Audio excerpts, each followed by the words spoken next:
We said, we're not installing anything. We're not going back to the job site until you pay your advance deposit. We've now floated you 90 days. They said, you didn't send it to us. That's a you problem. We need you on the site. And we stuck to our guns and we said, absolutely not. I come in the next morning and there's an ACH for their advance deposit inside of 24 hours. But man, if I had just said no.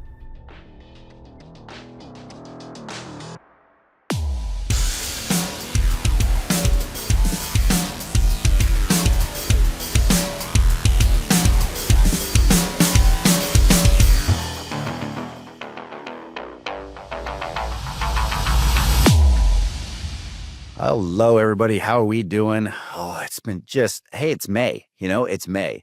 I have no idea where January through April went. I blinked. It's gone. We're already halfway through the second quarter here. This is crazy. But nonetheless, we're here. Dale over at Media One, he writes for Signs of the Times. Dale's a good friend of mine. Guy's a rock star. Love their sign company, everything they do over there in Florida. He wrote a great article called The Power of No, How to Say No. And I'm going to echo it, and I'm going to repeat it here in this podcast because, man, oh man, do we have a tough time saying no. Jeannie, my wife, she does a lot of sales over there at Integrated Signs, and she says it all the time. She goes, I'm a whore. If there's a sign project, I'm getting it. I don't care. I'm never saying no. We will figure it out. Let's get it going. And I laugh all the time as I giggle over the statement. And she brings in all these crazy projects that either nobody else wants or nobody else can even do. In New Hampshire, we're doing a 27-story high rise. They said they talked to 7 sign companies. Nobody could do the work. We handle it, not a problem. So we're doing a project in New Hampshire. Finished one last year in Jacksonville, Florida. We're all over the map for these big high rise projects. And a special shout out to Aaron Childs. You guys have been rock stars helping us out with these installs. They're a good team, good company. Aaron Childs, you can find him on those damn sign guys. He's always posting. Those guys are crazy. But we love them dearly, and they always help us out on these installs. So thank you up to you guys. And then we have, we work with some of these sign guys in these sign companies, and they asked us to do an install. I am not set up to do installs for other sign companies. That's not my bailiwick. It's not my bag. I like to manufacture for my clients, install for my clients. I usually don't like bringing work brought in. But in this particular case, we had a national sign company, I'm not going to say their names, come to us and say, we have to use you because you guys are ISN certified. Now, if you don't know what ISN certification is, congratulations, stay far, far away from this. ISN is a very in-depth safety protocol that you have to sign up for. It's $7,000 a year. We have to jump through 10 times more hoops for all our other safety programs here to make sure that we're ISN certified. Every month we have to put in how many hours we're there, how many hours we're on each side. If you miss one iota or type one in or don't check one safety box, your letter grade in the ISN network goes from an A to a C immediately. If a client doesn't sign the contract but leaves it out there, we go from an A to an F. Why do I have a failing grade? Because my client decided not countersign their own contract that they sent us. Very difficult program to use. I'm not a fan of it in the least bit of it. I really wish they had something more simplistic, but here we are with ISN. Now we have 2 clients, and their federal government clients are requiring ISN. We've been their sign vendor for over 20 years. They kicked it online about 5 years ago. They've been our client for so long. We said, sure, we'll be a part of it. I hate it. He's pulling teeth. It absolutely sucks, but we're here. Just want to take a moment to talk about Square Coil here. Square Coil has been powering the signage industry since 2011, and we're only growing bigger and better and stronger every single day. Some of the latest updates have just made my life a lot easier. I'm sure it's going to make your life a lot easier. So if you haven't checked us out, go ahead and get on our website, squarecoil.com. Take a look. And if you have an outdated key, an old software program that's going to be closing its doors this year, definitely take a look at us because we can make that transition real simple for you.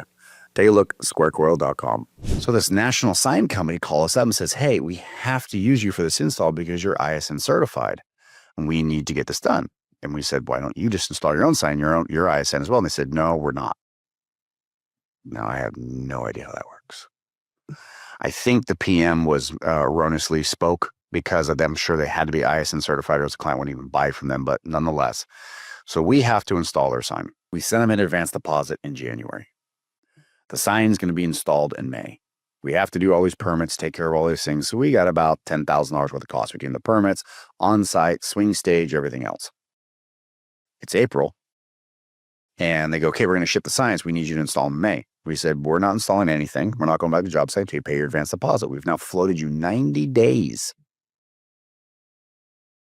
Instead of them saying, I'm sorry, it got lost. Let's figure it out. They said, you didn't send it to us. That's a you problem. We need you on the site. Rude? Holy shit, that's rude. And we stuck to our guns and we said, absolutely not. You can go wire the money within 24 hours if you really wanted to. You are trying to spread your money out. You're trying to get us to finance the whole project. We already told you no. We told you that in January. We asked about it in February. We asked about it in March, and now in April, we're putting our foot down. They didn't cut a check in April. The PM had his manager call and explain how tough it is to go through accounting and we can't get anything done. We held our ground and said, thank you, no thank you. Don't even bother shipping the signs to us. We no longer want this project. They said, you can't walk. You can't do this. This is completely unethical. To which we giggled and said, no, the only thing unethical is you not paying your bills. We've done everything that we promised we'd do.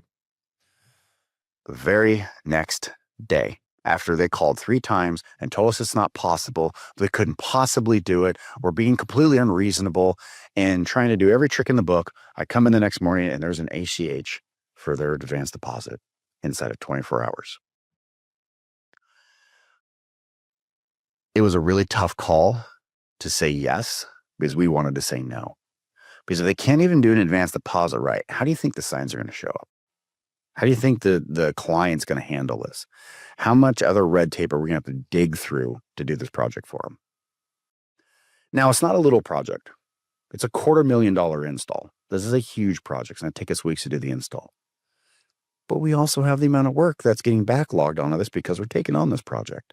So yes, it's a good project, maybe money-wise, but there's a lot of headache going on this one. And so I've been thinking time and time again about Dale's conversation. Learn to say no. Stick within your wheelhouse. Learn to say no. Just because we're ISN certified does not mean we have to do installs for other companies. We did it as a favor to them because they begged us because we were the only game in town. We still gave them a fair price. I didn't even give them a PETA fee for that.